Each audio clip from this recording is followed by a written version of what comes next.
All right, so the first tip is the most important thing, which is taking care of yourself, mind, body, and spirit. If you're feeling stuck or blocked as an artist, it might mean you need to step away from your art and focus on getting grounded in your body. I really want you to start seeing your self care as your art. It just looks different. Your art is ultimately a reflection of your being, and if you're neglecting your health in any way, your art will also be neglected. So, if you're wanting to be an artist and you want to start taking your art more seriously, you also need to start taking your health more seriously. As artists, we are sensitive beings, and it's a specific kind of being that needs a specific kind of maintenance. So, you'll start to notice that as you feel more at home in your body and more relaxed in your nervous system, your art will flow much more effortlessly, and it will look more like you, and it will feel more fun to create. So, the next tip is get a bad art sketchbook just for you and then show everyone on YouTube. Just kidding. But for real, like if you're like me and you don't think you're worthy enough for expensive art supplies, use that to your advantage by just getting a cheap sketchbook and using whatever you have on hand to just scribble around in. And if you're also like me and you have crippling perfectionism that makes you feel like every time you sit down to draw, you have to generate the Mona Lisa, you might want to do this bad art thing. Just let your hand scribble and flow and draw ideas for the sake of drawing, and think of it more like a warm-up. And this is also communicating to your system that creating art can feel effortless and fun the way it did when you were a child. So a mantra I said over and over while drawing in this sketchbook was, it's not that serious. So the first couple of pages are just kind of like ideas I had for stickers. I just kind of let my hand draw whatever ideas came to me, and I actually ended up coming with some ideas that I did turn into stickers. And these are all based on this class I was taking in magic, which leads to my third tip, which is make art about what's going on in your life right now. So, like, I was able to find this fun routine where I would dance with myself in the mirror. Like, if you know anything about mirror work, that's what I was doing. So by dancing, I would get in tune with my body. And as I was dancing, I would get all these great ideas and I would write them down on the notes app in my phone. And then after I was done dancing, I would feel nice and warmed up and grounded in my body. I would sit down and draw the ideas that I wrote about. So I'm taking a lot of classes on magic and shadow work, so that's what the ideas I would have would be about those things, and then I would incorporate them into my art. And this also goes back to the first tip, which I feel like is the foundational tip for committing to a creative life. Or sorry, for committing to a creative life. Yeah, sorry, I said that right. Your life is your art. Your life is your message. The truth is, all of us are already in a creative flow. Life itself is a creative flow. It's just a matter of consciously realizing it. And can you find your unique way of digesting what happens in your life and alchemizing it into your art? And I forgot to mention that I got this sketchbook in late August, and it's now October. So this is about 3 months of just my stream of conscious flowing. And these here are the drawings that I would come up with after dancing. It was sort of like these affirmations would come to me and I would just draw whatever came to my mind. And then I took pictures of those and redrew them on my iPad and actually came up with this whole series of these like sensational affirmational drawings, which ended up being really fun and effortless for me. And so this period of my sketchbook is sort of like I'm in the peak of my creative flow. Like all of these are completely unique, just coming to me from like the top of my head. Like this was like a situation where I was like activated in fight or flight and my hand just like drew this. I wasn't thinking anything. So this is like peak creative flow. But then my next tip is, realistically, you're not always gonna be in creative flow where you're pumping out like original ideas like this. But it's still important to draw every single day. And you'll see in a moment when I kind of get out of this creative flow,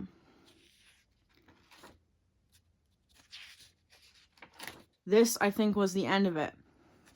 So what I start doing once I get out of the creative flow is I go back to the foundational skills. So I'm studying, and now I'm looking at pictures on Pinterest, and I'm going back to the fundamentals and just drawing that. And this is the part that I want to say, which is something I started doing is just freaking scribbling like a child. So like when I say draw every day, I mean like this could be your drawing of the day. Like, what is this? Like, it's just like this has helped me so much. Like, I just start scribbling. And I found when I do that, I'm like, okay, I'm already sitting down to draw. So like, maybe I'll draw a couple of animals that I look up on Pinterest. So you can see now I'm in this pattern of like, I am drawing just for the sake of drawing. I am putting a crayon on the paper just to do it and keep that in my system. And then like, I just end up drawing something else. So this is what I like to do when I'm not at my peak level of creativity, but I want to maintain the practice of drawing. See, look, even if it hurts your brain and you feel like a crazy person, just draw for the sake of drawing. 100%, I feel nuts. Like, I did not feel great when I was drawing this. I felt really freaking depressed and and it's also like I would put that into my art. Like, just let your hand move. If you're feeling an emotion, put it on the page. Like, that's what art is for, in my opinion. Like, what else are we doing this for? So yeah, that's the fourth tip, is just like, when you're not in the creative flow, go back to the fundamentals, and that could literally mean just scribbling. And also, like, as you'll see in these upcoming pages, it's like just 30-second figure drawings. Like, that's sort of like the tip within the tip that you've probably already heard, is just like, draw fast. Like, don't spend 20 minutes on one figure. Spend 20 minutes drawing like 40 figures. It's not about like looking good. It's about exercising the muscles of understanding the forms, and so that when you come back into your creative flow, the image that you have in your mind's eye will be much easier to translate to the paper when you've gone back and you've studied the fundamentals.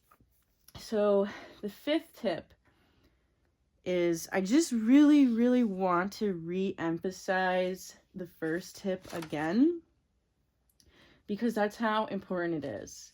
I really want you to reframe the way that you're seeing art. And it's like, it's not just this hobby that you do for fun on the side, okay? Like, it is a part of your soul. It is your life. Like, if you clicked on this video, it means art is important enough for you to seek out advice. So I really want you to start taking this more seriously. And I want to make sure every single day you are doing something for your mind, something for your body, and something for your spirit. So that could be journaling or talking with a loved one for your mind, exercising or going out in nature for your body, and meditation or some kind of ritual that connects you to spirit. And I also want to specifically talk about spirit because it's kind of become a bit taboo in our culture, and nowadays it's obviously blown up, but it's still like this wishy-washy thing. And it's like, you don't have to be religious or spiritual to connect to spirit. And the word spiritual has been used so much, it's become something else now, but I'm just going to use it anyways and just reclaim that word. And I want you to know that whether or not you realize it, as an artist, you are a spiritual person, because art doesn't directly contribute to survival in a practical, logical way, okay? Like, we as artists know that it contributes to survival, but it's not like cooking or, you know what, anyway. You get what I'm saying. I just want you to think about what is driving you to create. What is the force that is urging you to draw? It's spirit. Like, when you are drawing, images from your mind are translated onto paper through your body. So you're already well aware that art is an alchemy. It's an alchemical process between your mind and body. But I also want you to remember what generates the images, what generates the desire to draw in the first place. And in my opinion, it is spirit. And everyone has a completely different experience of what that word means. I just want to offer this as a tip because it might be the thing that's missing from your practice. Even if you're a very logical and scientific person who also creates art, you can interpret spirit as that which creates the order of all life. Like, why did the veins on the leaves look like the veins in our hands look like the rivers flowing through the earth? Why do snail shells and sunflower seeds and galaxies form that spiral shape? It's spirit. Like, call it what you will, but I'm just going to call it spirit. So that is the end of my 3-month sketchbook. And I'm just going to offer one last tip, which is, if you're already doing all of these tips and you still feel stuck, it might mean you need to reach out to someone for help. But specifically someone who understands unconscious beliefs. And having someone to talk to about whatever is going on in your life that you feel is blocking you from enjoying your creative practice, it's absolutely vital. But again, you want it to be someone who's going to be able to meet you with complete loving approval and who knows you can do it. Like, you don't need advice. You don't need some clever trick. You just need someone to listen to you so you can let go of whatever emotional pattern you feel stuck in. Listen, like, we are all interconnected and we cannot do this alone, especially as sensitive, magical, creative people. It's okay to need help from other people. In fact, it's essential that you do get help from other people. Please do not feel like you have to do this on your own. You are here to be a visionary, to create, to go into the unknown and make it known. It is a lot to carry that all on your own. And I am offering coaching to sensitive, magical, creative people who are feeling stuck in their creative journeys. So please feel free to reach out to me if that's something you're interested in.